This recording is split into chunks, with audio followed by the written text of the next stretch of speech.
Assalamualaikum warahmatullahi wabarakatuh. Gimana kabarnya hari ini teman-teman? Alhamdulillah ya, pada kesempatan kali ini kita masih diberikan kesehatan oleh Allah Subhanahu wa Ta'ala sehingga bisa mengerjakan atau menjalankan tugas yang telah diberikan. Nah, baik, langsung saja ya teman-teman. Yang pertama, saya akan memperkenalkan diri terlebih dahulu. Perkenalkan, nama saya Desti Aulia Fitri. Saya di sini sebagai pemandu jalannya presentasi. Nah, langsung saja. Di sini pasti teman-teman sudah pada mendengar banyak mendengar yang namanya depresi. Nah, depresi ini adalah gangguan suasana hati atau mood yang ditandai dengan perasaan sedih yang mendalam dan kehilangan minat terhadap hal-hal yang kita sukai. Nah, seseorang yang dinyatakan mengalami depresi jika sudah 2 minggu merasa sedih, terus putus harapan, atau dia merasa tidak berharga, ya teman-teman. Nah, untuk selanjutnya itu ada jenis-jenis depresi. Di sini dijelaskan ada 7 jenis-jenis depresi. Nah, jenis yang pertama adalah depresi mayor. Nah, depresi mayor ini muncul dengan gejala berupa perasaan sedih, mengalami kehilangan minat, dan gejala-gejala pada umumnya. Untuk yang kedua, ada distimia. Nah, distimia ini adalah gejala depresi yang kronis atau persistence depressive disorder. Dalam depresi mayor yang telah terjadi dalam waktu yang lama. Nah, setidaknya waktu 2 tahun ya, teman-teman. Nah, yang ketiga ada gangguan bipolar. Nah, gangguan bipolar ini adalah suasana hati yang muncul dengan gejala berupa perubahan emosi dan suasana hati yang drastis pada 2 rentang waktu. Nah, yang keempat adalah depresi postpartum. Depresi ini adalah depresi yang sangat umum terjadi pada ibu-ibu yang baru melalui proses persalinan.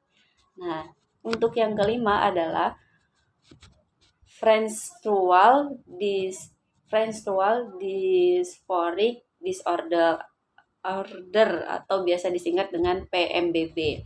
Nah, gangguan ini adalah gangguan mental yang identik dengan wanita. Nah, contohnya sebelum kita mengalami yang namanya haid atau sebelum mengalami haid, kita pasti dalam 1 minggu itu mengalami perubahan emosi, terus suasana hati menjadi tidak teratur atau sebagainya.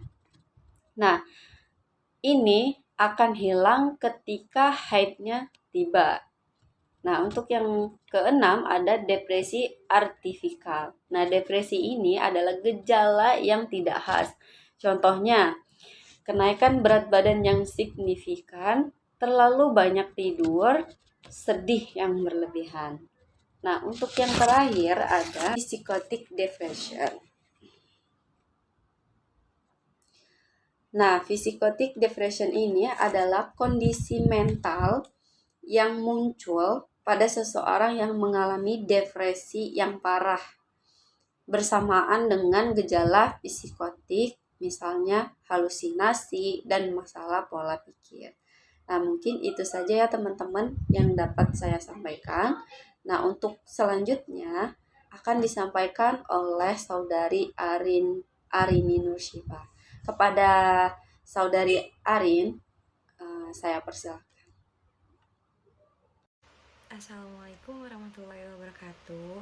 Baik, terima kasih. Sebelumnya saya di sini akan mempresentasikan materi saya yang keenam, yaitu penyebab depresi. Penyebab depresi ada beberapa faktornya, yaitu masalah biologis. Seseorang yang mengidap depresi kemungkinan mengalami perubahan fisik pada otak. Meski begitu, tingkat signifikan dari perubahan ini belum pasti, meski akhirnya dapat membantu menentukan sesuatu yang terjadi penyebabnya. Yang kedua, gangguan kimia pada otak. Neurotransmitter adalah bahan kimia pada otak yang terbentuk secara alami dan kabarnya memiliki peran dalam terbentuknya depresi. Jika perubahan fungsi dan efek neurotransmitter ini dapat mempengaruhi stabilitas suasana hati sehingga berdampak pula pada tingkat depresi pada seseorang. Yang ketiga, gangguan hormon. Perubahan atau gangguan pada keseimbangan hormon dapat memicu terjadinya depresi. Hal ini terjadi selama kehamilan dan beberapa minggu bulan setelahnya pasca partum. Selain itu, seseorang yang mengalami masalah tiroid, menopause, serta beberapa kondisi lainnya juga memiliki resiko tinggi pada depresi. Yang keempat itu ada penyakit keturunan. Masalah kesehatan mental ini lebih beresiko terjadi pada seseorang dengan keluarga inti yang pernah mengalami kondisi serupa. Ahli menyebutkan gen dapat mempengaruhi resiko dari penyebab depresi. Yang kelima, peristiwa kehidupan.